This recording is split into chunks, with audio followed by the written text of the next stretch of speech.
já estamos aqui no estúdio com o pediatra Zacarias Calil, além de pediatra, cirurgião pediatra e um dos mais renomados do Brasil, né? Seja muito bem-vindo aqui ao programa, um prazer ter o senhor. Prazer é todo meu. E agora, recentemente, o senhor teve responsável por duas grandes separações, né? Foi. Realmente muita responsabilidade, né? Nossa Senhora. E como é que vieram esses Fora casos? da curva, né? Fora de duas. Uma separação, a gente já está acostumado a ter realmente uma equipe enorme, multidisciplinar. Como é que é fazer a gestão ali de duas? Então, não é fácil não. É a equipe, né? Se você tem uma equipe boa, treinada, tudo. E essas meninas que vieram de São Paulo, a Kiraz e a Aruna, né? Eu tratei desde os 2 meses de idade. A gente está acompanhando elas, né? E aí colocamos expansores para criar pele e tudo. E fizemos a cirurgia depois de 1 ano e 4 meses, né? Tudo preparado. E infelizmente, né, a Kiraz não superou.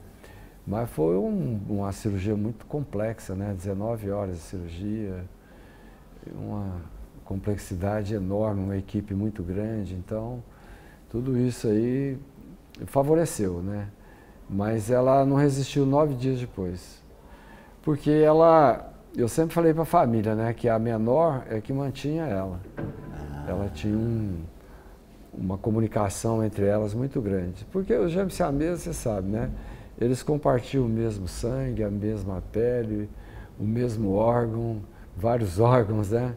Quer dizer, então tudo isso aí faz parte de um contexto que complica muito, né, a situação delas. E tem aquilo, né? Enquanto ele está, vamos dizer assim, se as duas estão compartilhando o mesmo órgão, você vai ter que dividir, né? E aí você vai ter que ver como aquele órgão se comporta, né? Se ele vai conseguir se desenvolver para desempenhar o papel, se não vai, e aí está além das mãos, né? Ali a hora que você corta a conexão, né? Ela já sente imediatamente que o organismo dela modifica total, né? Eu costumo dizer o seguinte, que essa separação ele causa uma verdadeira catástrofe no organismo dessas crianças. De né? quem é separado.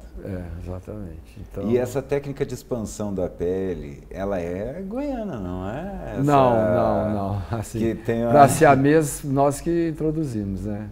Mas essa técnica, ela existe já há algum tempo. Quem desenvolveu isso foi o Dr. Ivo Pitangui. Então aquele grande cirurgião plástico, né, ele desenvolveu porque na enfermaria que ele trabalhava lá no Rio de Janeiro, eles atendiam muito queimados, né? E aí ele teve essa ideia de colocar debaixo da pele para expandir, para criar a pele, para fechar, né, ali os queimados graves. Né? Para tirar aquela parte maior. Exatamente. E o Brasil, inclusive, é referência também, não só na separação de gêmeos siameses, mas no tratamento de grandes queimados. Cirurgia plástica, né? Então... É incrível. Eu fico feliz aí, quer dizer, a expansão da pele foi o Ivo Pitangui, mas para gêmeos siameses foi aqui. Tanto é que no ano 2000 ele esteve aqui em Goiânia num congresso. Eu me lembro direitinho, tem até foto com ele lá. E aí ele ficou sabendo, né, o primeiro caso que nós fizemos em Goiás, da Larissa Lohane, utilizamos os expansores, né? E ele nunca tinha, acho que, visto o expansor para pele em siamês, né? Aí ele mandou recado, eu fui lá, encontrei com ele, mostrei direitinho a técnica, né? Ele ficou fascinado com ali, né? Que a ideia dele serviu para outras atividades, né, na área médica. Sim, e é muito isso, né? A medicina ela vai e você pode pegar demais, uma técnica, né? E essa evolução. E quanto mais cirurgias vocês fazem, mais isso evolui. A gente vai se superando, né? Nós superamos os mestres, né? Os residentes que, por exemplo, você ter uma ideia, na época lá, quando nós fizemos, o meu chefe, que um cara tinha uma formação fabulosa. Ele formou aqui no Brasil, foi para os Estados Unidos, ficou lá 12 anos, naquela época, 1950, alguma coisa assim, né? E voltou depois, foi chefe lá em Brasília, e ele nunca tinha visto um caso desse. E ele veio me assistir a operar. Ah, que legal, quando o professor da gente vem assistir. Exatamente, então foi muito bom, tem foto com eles aí e tal. Infelizmente ele faleceu ano passado, então... Eu tinha uma amizade muito grande com ele, né? Ele me respeitava muito assim. E essas cirurgias, tudo SUS? Só SUS, 100%. Isso é incrível, porque uma cirurgia dessa, de uma cirurgia de 19 horas com uma equipe multidisciplinar, nos Estados Unidos ia sair caro, não ia sair? A maioria nossa aqui, nós somos voluntários, né? Sabia? A maioria dos médicos são voluntários, os cirurgiões principalmente. Muita gente pergunta, não, mas você ganha um dinheirão com uma cirurgia dessa, né? A gente pode rir, né? Primeiro que ninguém faz isso por dinheiro, né? A gente faz pela medicina mesmo. Aí quando eu falo que eu recebo o salário de médico comum, né? Eles não acreditam. Não. O salário hoje é R$9.000, né? Sim. E aí, e tem todo um processo, não é só a cirurgia, né? Você tem que acompanhar aí 2 meses, 3 meses, esses casos aí, não é fácil não. O senhor falou que a preparação para a cirurgia começou com 1 ano e 3 meses, foi isso? Basicamente isso. Então você já vai planejando na hora que sentar ali, que deitar elas na mesa de cirurgia, elas têm que estar assim, assim, assim. Então vamos começar agora. Tem que saber agora. tudo. Incrível. Essa cirurgia, eu usei uma tecnologia muito avançada, que não tem, acho que no mundo, né? Nós usamos agora em siamês. Inclusive, 3, 4 dias antes, eu fui para os Estados Unidos mostrar para eles lá na Mayo Clinic, lá em Jacksonville. A Mayo Clinic é o maior hospital do mundo. Foi considerado 8 vezes o melhor hospital do mundo. E aí eles me convidaram para apresentar lá uma realidade aumentada, que eles já tinham todo esse protótipo que eu tinha mandado as imagens. Aí nós desenvolvemos lá tudo, você coloca um óculos 3D e você faz um holograma, né, joga a imagem na sua frente. E o detalhe disso tudo é que você movimenta toda a tela, né? E você vai vendo por baixo, de lado, por cima. Então, essa é o diferencial. Não é só você pegar o óculos 3D e ficar naquela posição estática, né? Sim. Lá não, lá nós fizemos todo esse procedimento, eu tenho isso aí tudo gravado. Faz literalmente um passeio pelo corpo. Exatamente. Ali para poder... Aí você aperta uma tecla lá e fala, não, só quero ver o esqueleto. Aí parece só o esqueleto. Aí você pega o esqueleto e fala, não, quero o fígado. Aperta outra tecla, o fígado aparece dentro do esqueleto. Ah, quero ver os pulmões. Aí você vê só os pulmões. Não, agora eu só quero o fígado. Ele aparece tridimensional. Meu Deus. E aí parece um meteoro, sabe? É muito, muito incrível. Então... E o senhor algum dia, quando se formou, imaginou que ia estar colocando um óculos e passeando por dentro do corpo com essa facilidade? Não, não. Você vai fazendo a medicina do dia a dia, né? Mas é interessante porque eu apresentei agora em Cascavel e aqui em Goiânia, semana passada, uma aula que eu fiz chamada Evolução Tecnológica na Separação de Gêmeos siameses. Eu comecei desde o princípio, aqui em Goiânia, utilizando bonecas de plástico que compramos lá no camelódromo. Aí montamos e tal, desmontamos, montamos, fizemos toda aquela estrutura. Aí depois veio a impressão 3D. Depois veio a ressonância magnética, tomografia com supressão de imagem e tal. Aí depois veio a realidade aumentada, mais estática. E agora a realidade aumentada com movimento. Incrível, né? Então... Às vezes eu falo às vezes até para minha filha, eu sou muito feliz porque o que eu achava que era ficção científica, hoje eu estou vivendo. Então, eu cito isso porque na década de 70, não foi? Star Wars?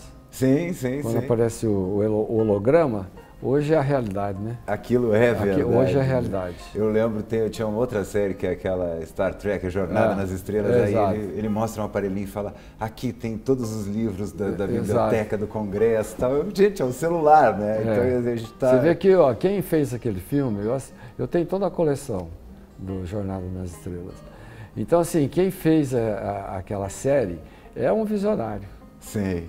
Esse filme em 1960. Sim.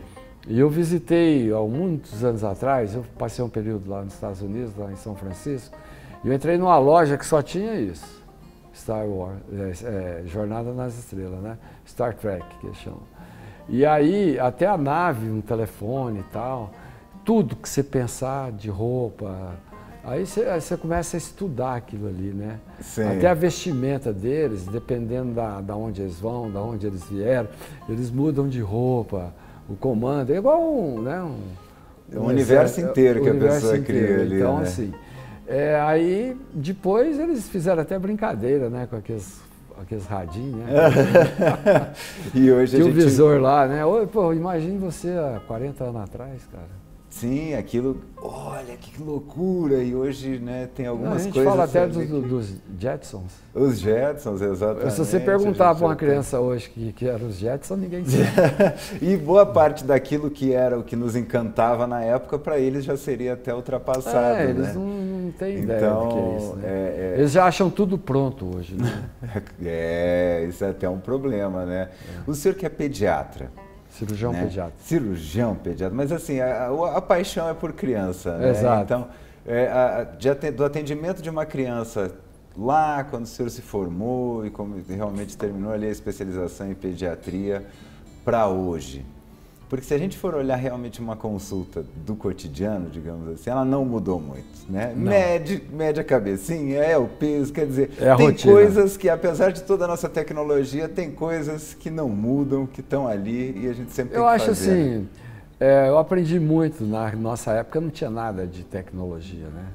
Então você é cirurgião raiz, né, como a gente fala. Sim.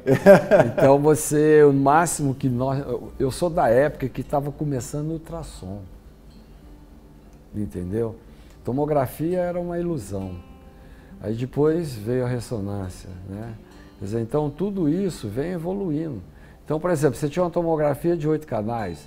Hoje, com emenda parlamentar, eu coloquei uma lá no ECAD de 64 canais. Olha a evolução que é.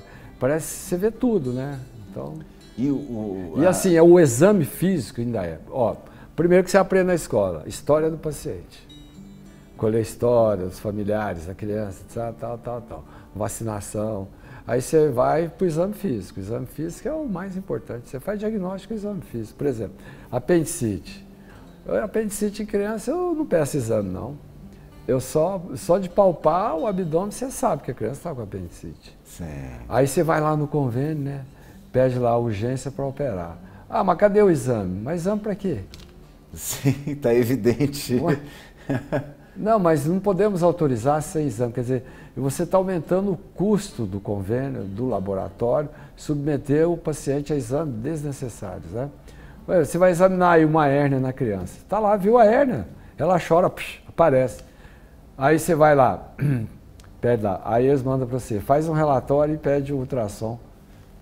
Peraí, rapaz, o diagnóstico é visual, macroscópio, você não tem que pedir exame, experiência, você acredita no cirurgião ou não, ninguém vai operar a criança desnecessariamente, né? Submeter a anestesia geral, tudo. E tem coisas que ainda são ali de olhar. Exatamente, né? Muito.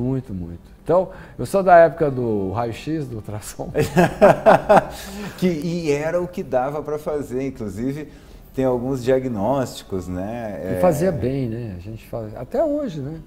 Às vezes eu falo, eu prefiro um raio-x do que a tomografia nesse momento. A gente tem, por exemplo, na época, vamos dizer assim, do Goiás mais antigamente, né? A gente tem um cardiologista aqui que inventou uma forma de detectar cardiopatias com o raio-x e o exame simples, ECG simples, porque você não tinha. Então, não, aqui eu preciso comparar, né? Então, o Dr. Haas na época, né? A gente vê muita coisa Haas por aí, mas é porque alguém realmente marcou a história da medicina lá atrás. Então, a necessidade é a mãe da criatividade, é isso, né? É verdade. Então, assim, imagine você no interior. O médico do interior é um bom, né? Bom de serviço, que a gente chama, né? O cara tá lá, não tem nada. O paciente chega, ele tem que resolver, ué. Então, por isso que eu valorizo muito a medicina do interior, sabe? Assim, os colegas nossos lá são heróis, né? Porque eles fazem, claro, tem certas coisas que ultrapassam o limite, né? Aí tem que encaminhar o paciente e tal, etc.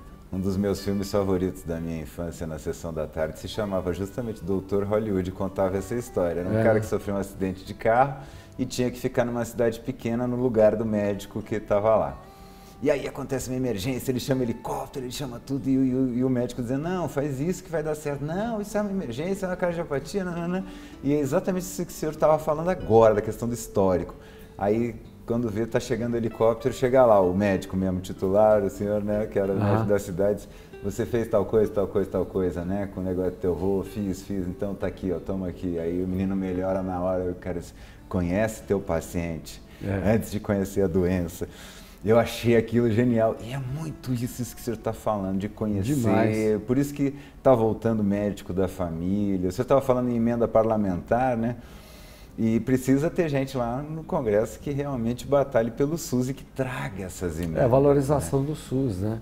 Infelizmente o SUS, ele não acompanhou a evolução, né, a tecnologia, porque, assim, eu critico muito determinadas situações, né? Porque o SUS, ele, por exemplo, a tabela SUS, tem mais de 20 anos que ela não é atualizada. Não tem hospital no Brasil que dá conta de fazer atendimento só pelo SUS. Não dá, não vai. Medicamento sobe de preço de acordo com o dólar, né? E outros equipamentos também, mesma coisa. Então, não acompanha. E aí ninguém quer atender, vai atender para ganhar R$5. Raio-X simples. Você acha que essas clínicas aí querem fazer? Não pelo SUS, mas mesmo no convênio? Não querem, porque o preço é tão irrisório que não paga nem o filme. Já vai, hoje você vai lá, você tem que fazer exame, não, é tomografia, que paga mais. Não é? Sim. E às vezes com um raio-X simples você faz diagnóstico de pneumonia, de apendicite, de fraturas, uma série de coisas. Quer dizer, essa tabela realmente já faz um tempo, a gente inclusive estava conversando com a gestora da Santa Casa, né? Ela disse que se não tivesse emenda parlamentar... Não sobrevive. Não sobrevive, porque ela disse, por exemplo, o SUS paga 11 mil no marca-passo. O marca-passo de verdade é 20.500. Exato. Então, aí ela diz, e aí, chega lá o paciente morrendo, a gente vai deixar de colocar? Então tem que achar um jeito. Pois é, por isso que vive em crise, né? Essas unidades aí, principalmente as Santas Casas do Brasil inteiro, né? Vivem em crise. Então lá tem a frente parlamentar das Santas Casas, que tem o nosso Antônio Brito lá, que é da Bahia, ele trabalha muito em cima disso aí, sabe? Então, assim, infelizmente no Brasil, você não tem uma programação da saúde a longo prazo. Entra governo, muda o SUS. Entra isso, faz aquilo, muda isso. Então não é assim. Aí eu conheci vários outros países, né? Inglaterra, por exemplo, estive lá e discutindo porque o nosso SUS é baseado no NHS, né? E eles estão em crise também, porque não dão conta, a população aumenta. E lá ele tem muitos indianos também, né? Sim. Então, por exemplo, para você que vai inflacionando lá a população, né? E com isso o tratamento lá é igual ao nosso. É gratuito, né? Então, vai chegando um ponto que vai estagnando. E eles procuram outras situações para melhorar aquele quadro ali, né? Mas eu acho que apesar dos pesares, o SUS ainda, pelo que recebe, ele entrega muito. Entrega muito pelo que recebe. Sim, mas você tem que ver um detalhe. Acessibilidade ao SUS. A dificuldade que as pessoas têm de acessar. Vou dar um exemplo aqui. Eu tenho um projeto de tratar catarata e pterígio aqui no CEROF, da Universidade Federal de Goiás, com emenda parlamentar. Esse ano nós já atendemos mais de 300 pacientes. E um senhor deu um depoimento que eu nem sabia, que ele estava na fila para operar a catarata há 1 ano. E ele foi lá reclamar. Tinha 8 mil pacientes na frente dele. Nossa. E aí, com a emenda parlamentar, ele foi operado em 8 dias. Você vê o tanto que é a importância o político atuar também nesse sentido, né? Então, com 8 dias ele foi operado. Foi feita a consulta, o diagnóstico e operado. Gratuitamente. E com o melhor equipamento, o melhor material que tem, a lente que você coloca no olho, né, ali. Sim, e catarata devolve a visão. É a qualidade de vida da pessoa, né? Então, é fundamental, fundamental. E essas senhoras, eu vou lá toda vez que eles estão aí, 60 pessoas, eu vou lá ver como é que está o tratamento e tal, né? Apesar da gente nem precisar ir lá, porque o Marcos Ávila é o campeão, né? E ele tem esse trabalho aí em Goiás, e é dentro de um hospital, né? Dentro da universidade, então sim, a gente procura ajudar, porque sabe que ali é o melhor. Mas a gente tem algumas ilhas, aqui no Centro-Oeste, a gente tem algumas ilhas de excelência. Tem. Né? Se a gente for olhar realmente, ainda melhor estar por aqui. Você ainda tem um pouquinho mais de acesso aqui. Existem vários mutirões, você tem o senhor... O Cajuru também manda bastante dinheiro para a saúde, emenda para a saúde. Se não tiver gente como o senhor, assim, pessoas que, não, preciso ajudar lá, para poder diminuir aquela fila lá. Tem demais ali. Há pouco tempo atrás, em Tumbiara, né, eu vi alguma coisa relacionada que uma unidade de terapia intensiva foi através de emenda parlamentar.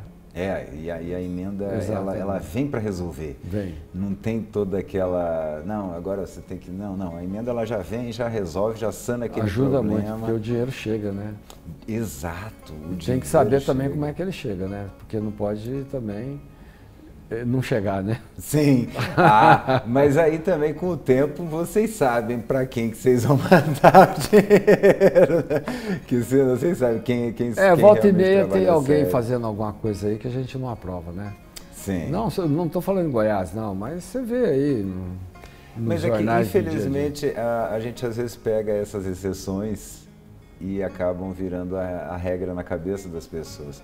Mas a grande maioria das pessoas quer resolver. Aqui em Goiás nós não temos esse tipo de problema, graças a Deus. Né? Amém. E é por isso que a gente tem aí várias unidades que funcionam. Exato. Essa semana a gente também entrevistou o pessoal do CRER. Né? É uma coisa incrível. O CRER é o mesmo que administra o ECAD. Né? Exato. Quer dizer, você vai lá, você reabilita a pessoa, você dá suporte para a família, você tem toda uma rede ali. Mas você sabe que a única coisa que eu acho assim é a acessibilidade das pessoas, a demora no atendimento, sabe? Porque a partir do momento que você tem um diagnóstico precoce, tudo, se você fizer o tratamento precoce, o resultado é outro. Eu trabalho muito com doenças raras, além da função como médico, mas também como parlamentar. Sim. Eu fui agora para Porto Alegre, a convite, numa missão oficial, conhecer lá o Instituto do Cérebro. Maravilha, lá da PUC, é uma coisa de primeiro mundo. E depois eu fui lá no Centro de Doenças Raras. Sabe quantos pacientes tem no Brasil com doenças raras? Não faço. 13 milhões. De pessoas só com doenças raras. E mais de 8 mil doenças que você não diagnostica. Imagine você, essas pessoas ficarem na fila. Às vezes dependendo do exame aí, de um DNA, como é que você vai modificar o DNA, chama terapia transgênica, né? Como é que você vai tratar esse paciente de uma melhor forma, porque às vezes o paciente fica andando de hospital em hospital, de unidade em unidade, fazendo o quê? Tratamento sintomático. O teste do pezinho ampliado, ele veio para melhorar muito isso, né? Porque você faz diagnóstico aí de até 60 patologias. E eu queria muito falar sobre aquilo que o senhor tinha comentado antes da questão do planejamento. A gente já está aqui há 20 anos, né, sem atualização da tabela do SUS. E até, se eu não me engano, nós chamamos a doutora Ivani, que é a gestora da Santa Casa, ela comentou a mesma coisa, disse que era muito difícil. E eu queria entender um pouquinho sobre essa diferença entre uma política de saúde e uma política de resolução de doenças. Assim. O que a gente consegue ganhar criando uma política mais voltada para a prevenção? Isso é muito importante. Eu acho que o governo deveria investir nas ações básicas de saúde. Onde já tudo acontece ali, né? São os pós-saúde, os agentes comunitários, que eles conhecem bem a região, conhecem o nome das pessoas, as doenças que eles apresentam, né? O tipo de medicamento que é utilizado ali. Então, tudo isso é importante para você evitar que o paciente vá para o hospital. Porque o hospital é caro. Vou te dar um exemplo.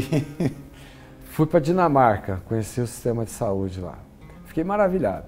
Porque a Dinamarca, apesar de ter 6 ou 8 milhões de habitantes, é o país mais digitalizado do mundo. Com isso, eles economizam muito. Eles fecharam 48, fecharam 20 e tantos hospitais. E investiram nas ações básicas. Eles criaram um grupo de médicos que atendem nos consultórios, fizeram um convênio. Você vai lá, tem um grupo de trabalho e vai trabalhar naquele sistema onde você atende todo mundo. E é fortalecido isso aí, né? E com isso, por exemplo, você vai fazer uma cirurgia alta precoce, 72 horas. Dependendo da cirurgia, até 24 horas, você vai para casa. Mas vai para casa com uma unidade de atendimento domiciliar. O médico e a enfermagem todo dia vai lá, examina, troca curativo, isso, aquilo, outro. Então eles diminuíram o custo hospitalar e melhorou o atendimento das pessoas. Pô, você está em casa, tranquilo, né? Fazendo pós-operatório junto à sua família, ou seja lá o que for, o médico está ali, qualquer coisa chama, eles vão lá. Então, assim, nós precisamos, primeiro, digitalizar todo o sistema de saúde. Não só o sistema de saúde, mas... por quê? Vem cá, você está aqui em Goiânia, tá? Você está fazendo exame aqui pelo SUS.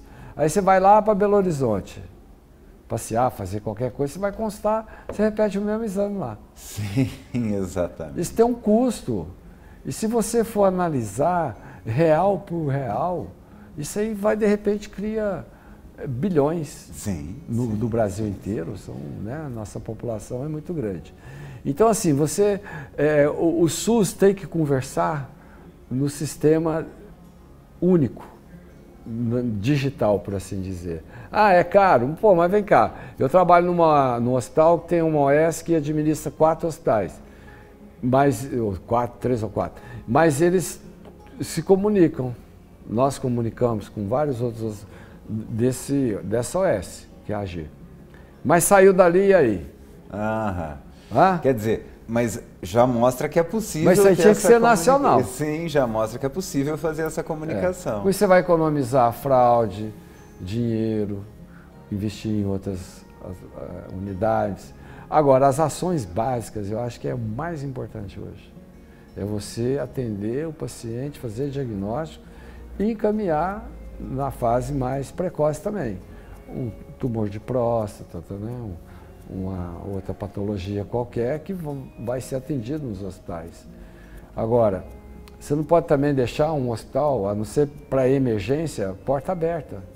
Ele não suporta. Não aguenta. Não aguenta, não aguenta. E é uma estrutura muito cara. Muito cara, tá doido. É uma estrutura, isso é coisa de consultório. Agora lá no ECAD, eu fiz uma coisa que era meu sonho, né? Primeiro que eu participei muito da elaboração desse hospital. Essa foi minha promessa de campanha. Segundo que eu coloquei mais de 60 milhões lá. E dinheiro público, mas voltado para o atendimento pediátrico, porque Goiás nunca teve um hospital de pediatria, não. Do SUS, do Estado nunca teve. O Caiado, né, a gente tem que parabenizar ele por ter feito esse hospital acontecer e eu poder ajudar com emendas. É médico também, médico, facilita então, o diálogo. Ele mudou, eu falo para ele, governador, o senhor revolucionou a pediatria em Goiás. Né? E foi mesmo. Isso aí é um programa de governo, que ele pode até falar que ele é candidato à presidência, né?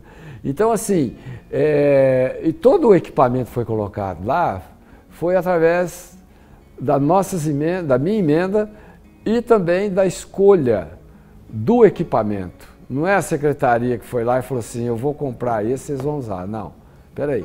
Esse equipamento vai ser comprado de acordo com a indicação do corpo clínico do hospital. É isso que vocês querem? É isso. Qual a marca? É a melhor que tem. Tá, então é essa que vem entrar aqui. Agora vai chegar uma ressonância magnética lá. Quer dizer, um hospital que você chega de manhã, eu atendo lá toda segunda-feira. Ah, tá bom, tudo bem, eu quero uma tomografia computadorizada. Como assim? Aonde que eu vou? Eu falei, não, só vai fazer aqui agora. Ela já vai lá, faz, já meia hora depois eu já tenho um laudo. Ultrassom, mesma coisa. Tudo que você precisa, você tem lá. Coloquei um raio-x digital de última geração. Totalmente digital, você vai lá, tudo comando. Broncoscopia, laparoscopia, tudo que existe de melhor no mercado está lá. Olha, infelizmente nossa entrevista já está no final, mas eu queria que o senhor pudesse deixar um recado aqui para o pessoal. Passa suas redes sociais também, deixar um recadinho para o pessoal aí de casa. O pessoal me segue aí nas redes sociais, né? Tanto na área médica como política, ver o que o seu deputado está fazendo. Como médico você já conhece bastante o meu trabalho, mas também como político, né, nós temos aí nosso Instagram, @Dr. Zacharias Calil, tem o Facebook com o mesmo nome, LinkedIn, TikTok, então nós estamos em todas as redes sociais. Então é interessante acompanhar. Agora você que está querendo fazer medicina, está formando em medicina, escolhendo uma especialidade, você pode escolher uma especialidade igual a minha. A minha não é uma especialidade que dá dinheiro, porque criança não tem emprego, geralmente os pais são novos, né? Não tem um patrimônio, então a gente faz medicina por amor. E você tem que usar o seu conhecimento, tudo que você aprendeu para beneficiar as pessoas, porque isso aí volta para você de outra maneira. Então eu ensinei a meus filhos, meus genros, minhas noras, lá em casa nós somos 6 médicos, né? E todos têm esse mesmo conceito, da gente trabalhar para aquilo que você se propõe. E sempre procurar ser o melhor, né? Nunca se igualar a isso, aquilo, outro. E fazer medicina com honestidade, transparência, que tudo na vida dá certo. E com um exemplo de vida desses, né? Tanto na medicina quanto na política, a gente se despede e eu vejo você no próximo programa. Um grande beijo.